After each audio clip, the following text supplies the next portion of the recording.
Sa mga nabitin nung nakaraang linggo, eto na mga ka-PG, ang part 2 ng ating kambing episode. Ipagpatuloy natin ang pagluluto at pagtikim ng kaldereta at papaitan. Kaya huwag bibitiw sa mga susunod na eksena.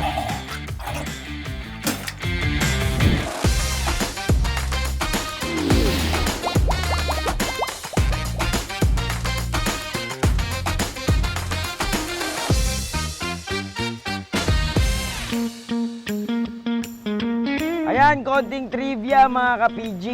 Ang bayan na ito ay isa pang tawag ay San Miguel de Mayumo. Dahil ang word na Mayumo ay galing sa Kapampangan na ang ibig sabihin ay matamis. Dahil madami silang matatamis na produkto dito gaya ng pastillas at makapuno. Tikman natin ngayon ang kanilang pastillas mga ka-PG. Uy, eto na mga ka-PG.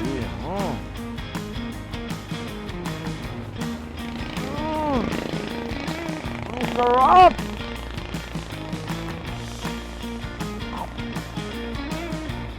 Sarap mga baby! Dako tayo ngayon dito sa papaitan. Hindi ko ito makakalimutan. Sa episode na to, ito yung pinaka hindi ko makakalimutan. Salamat sa'yo, Direk, ha? Ang gagamitin natin sa papaitan ay ang mga lamang loob ng kambing. Kaya tinulungan ko si Tucci na magtanggal nito.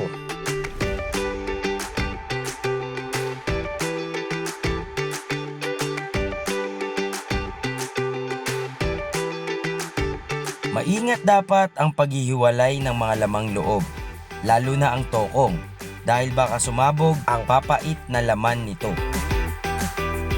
Bango!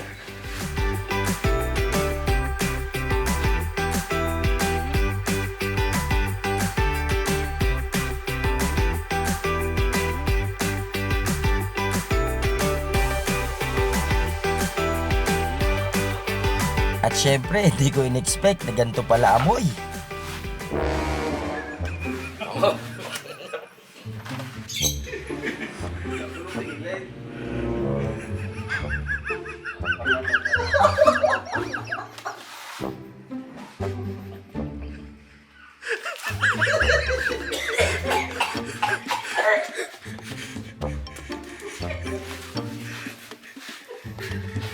Bako!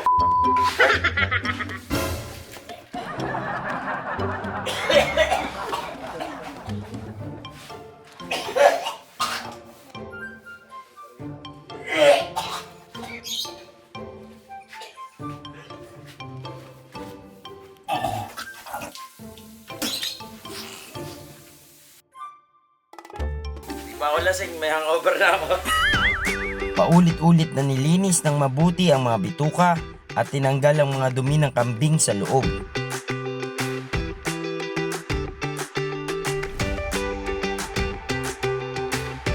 Ayan mga ka-PG, ito yung kinain ng kambing. So ito yung pampait. Ito yung gagamitan natin pampapait dun sa papaitan mamaya. Ayan ha. Pakita nyo naman. Green. Go green. Don't panic, it's organic.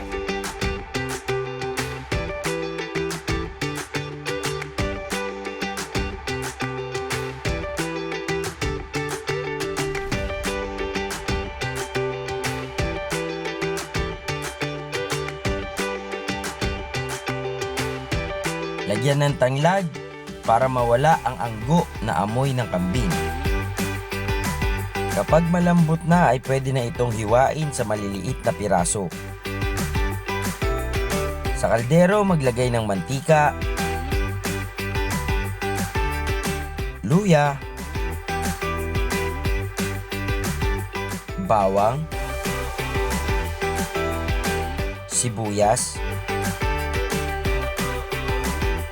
pula at berdeng sili. At ilagay ang mga lamang loob.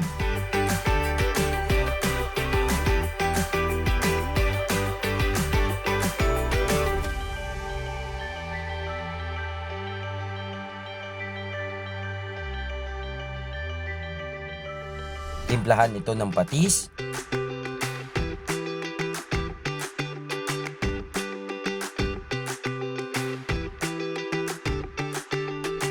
paminta, at lagyan ng tubig para sa sabaw. Hayaang kumulo at pagkatapos ay pwede na nating isama ang ulo at paa ng kambing.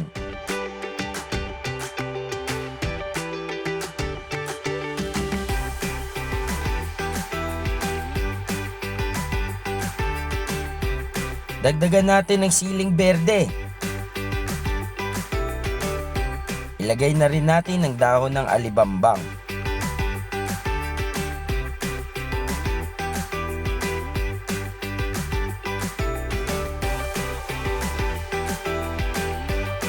Lagyan ng pinigang kalamansi para may konting asim ang sabaw.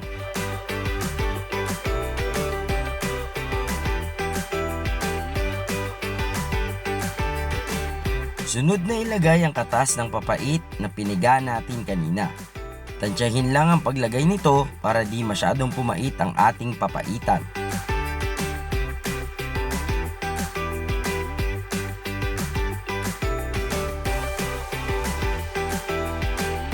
I-adjust ang lasa gamit ang asin.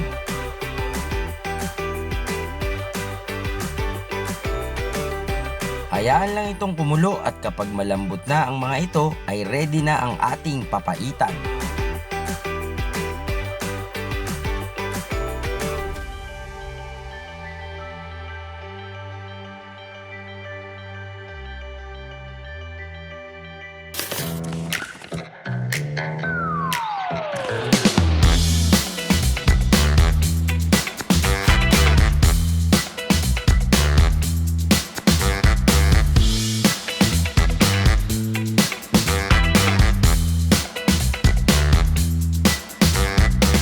Imagine mo, first time kong nakakita nung ganun pala ginagawa ng pampapait, no?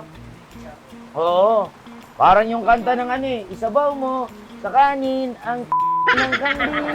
Yun yun no? Grabe, pinisa ako. Ang malupit, hindi kala ko mabilis matanggal yung amoy. Good news mga ka-PG. Hanggang ngayon, nandito yung amoy. Grabe! Tikman na natin ngayon tong papaitan ha. Second time ko to kakainin, pero first time kong kakain ng laman nito. Or yung karne ng kambing ha. Kasi dati yung sabaw lang yung pinatikim sa akin. Nagka-trauma kasi ako. Nung time na yon, pagtikim ko, lasang talaga mga kapatid. Kaya nung sabi nila, di, tikman mo. Sabi ko, di, okay na ako. Ito yung paborito ng mga Pilipino, especially sa inuman, no? Habang umiinom ka, ito yung nakakatanggal lang ang over, yung susupsupin mo yung sabaw. So, unahin ko. Since na trauma ako sa sabaw, unahin natin tong pagtikim sa sabaw na to, ha? Grabe, oh. Uy, nawala din yung amoy, no? Wala na yung amoy, mga ka-PG. Tikman natin,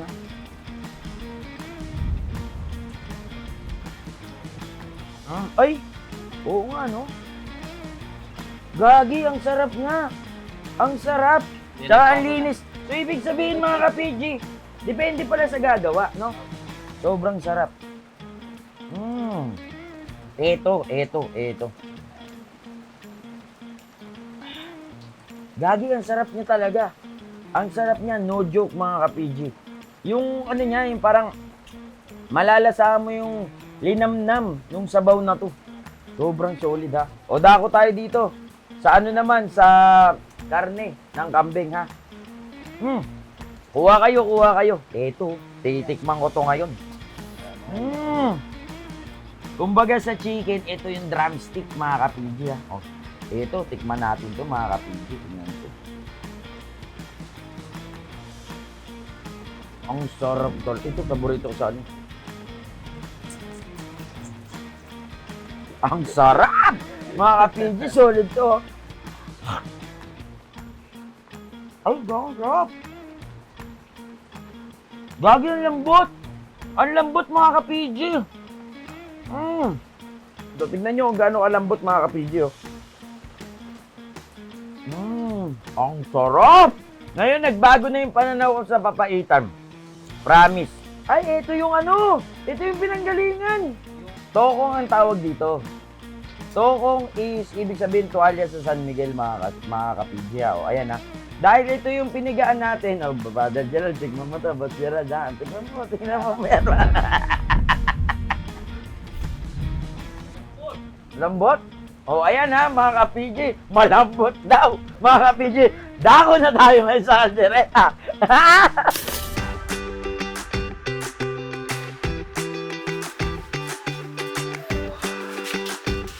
Wow. Solid. Drumstick. Drumstick. Kambing drumstick. Ang ginamit naman natin sa kaldereta ay ang mga mismong laman ng kambing. Isa-isang tinadtad at iniwa sa maliliit na piraso ang mga laman. Sa kawali, maglagay ng tubig. Dito natin papakuluan ang mga laman ng kambing.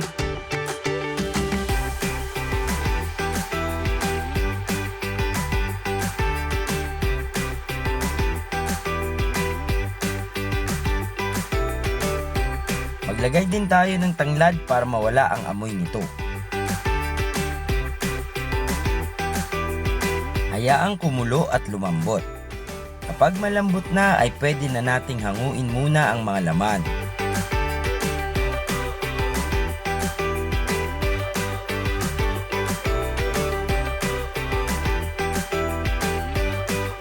Maglagay ng mantika,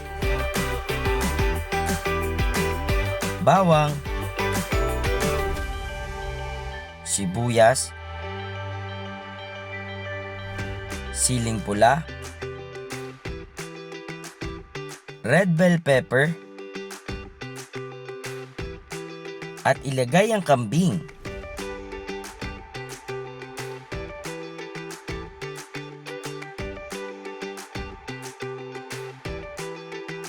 Dagdagan ng toyo at gisahing mabuti.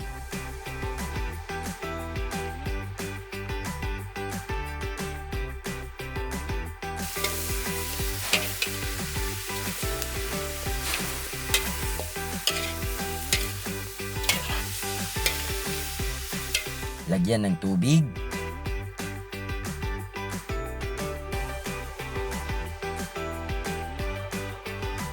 Paminta.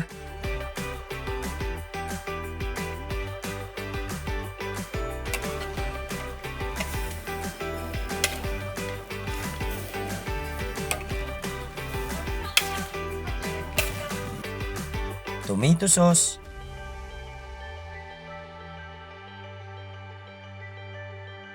Liver spread.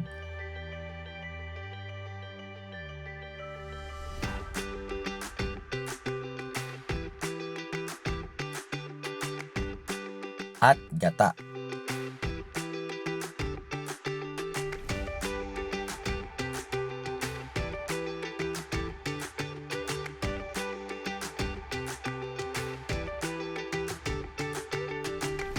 Timplahan ng patis at hayaan itong kumulo.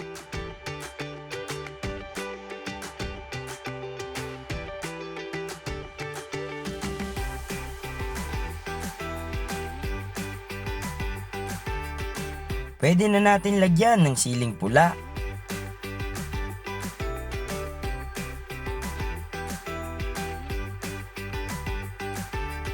At oyster sauce.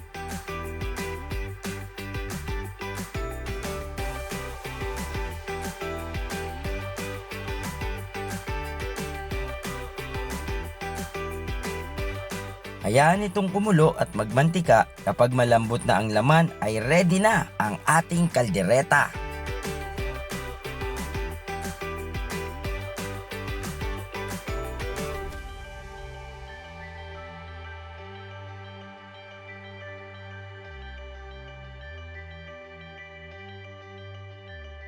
Save the best for last, no? O ito, tikman na natin. Ang ating kalderetang kambing.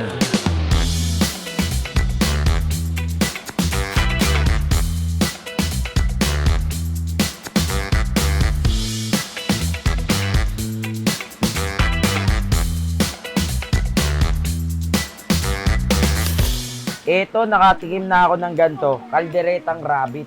Pero, titignan natin kung ano pagkakaiba dito sa kalderetang kambing. Parang mabuto siya, no? Mabuto to, no? Yung kambing medyo mabuto, mga ka-PG, ha? Eh yan mga ka-PG, tingnan nyo to. Uy, ang sarap din. Ang sarap niya din. Parang ito yung perfect na luto ng kaldereta, yung medyo tuyo. Na medyo mamantika, no? Ngayon mga ka-PG, tignan natin kung malambot din to, ha? Kasi yung papaitan, sobrang lambot mga ka-PG. Uy, tawag dito, nakurot ko ng ganong kadali. Ibig sabihin, ganito rin siya kalambot mga ka-PG, ha?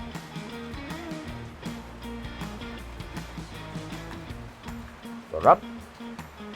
Ang sarap nito. Tapos para siya naging creamy. Mga ka-PG, solid tong kalderetang kambing. Ang sarap. Ang sarap na mga ka-PG. Nako, lumabas na naman yung pagkatakaw ko. Yung kaldereta, savory. Kumbaga malasa talaga siya. Ang karne niya, ang lambot. No? Juicy. Base sa tatlo, kung i-rate mo sa lasa, alin yung pinakauna sa'yo? Kaldereta. Pangalawa, ito. So, panghuli sa'yo ito. Ikaw.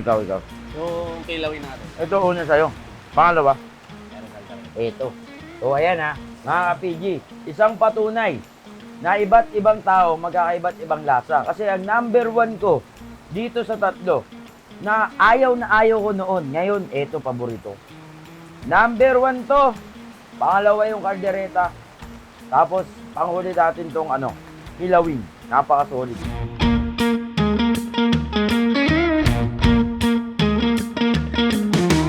Ayan, once again, maraming salamat sa ating mga solid supporters and viewers, especially sa mga ka-PG natin sa San Miguel, Bulacan. Don't forget to like, share, and subscribe Create TV channel sa ating YouTube page at syempre sa ating Facebook page. Alright, kasama natin si ka-PG Erwin. My name is Marky Bronyoso. Patay, gutom ka ba? PIPG na!